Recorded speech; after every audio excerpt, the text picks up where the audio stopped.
Oi, gente, agora que eu voltei da escola, vou mostrar as coisas dela bem direitinho. Mas com calma. Aqui veio o babador que eu não aguentei e abri, ó. Abri hoje de manhã. Hoje quando ela chegou meio-dia e 19. Aqui tem prendedor, lacinho com imã.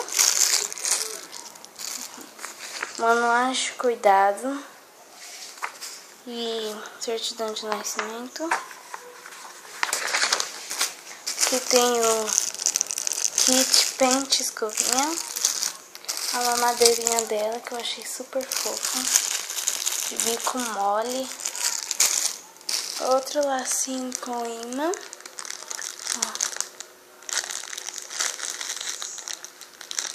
Lacinho com imã. Veio com negócio.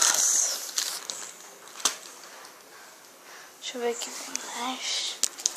Acho que foi só, né? Tem a chupeta também, ó. Eu pus nela, olha ela. Chupeta que eu pus nela.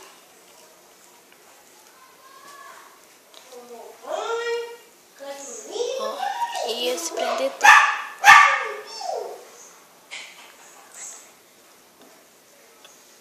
Ela veio com essa roupinha, com essa tiara, com esse brinquinho aqui. E cílios, ó. Ela veio com cílios de verdade. Peraí. Veio com cílios de verdade.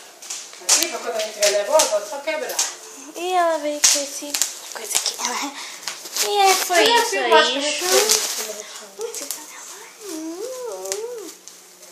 Desculpa.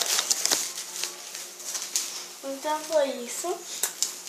E eu acabei de dar isso pra ela, ó. Um conjuntinho. Ela só precisa de sapatinho, mãe. Isso aqui. E eu dei pra ela essa Hello Kitty. Então é isso. E tchau.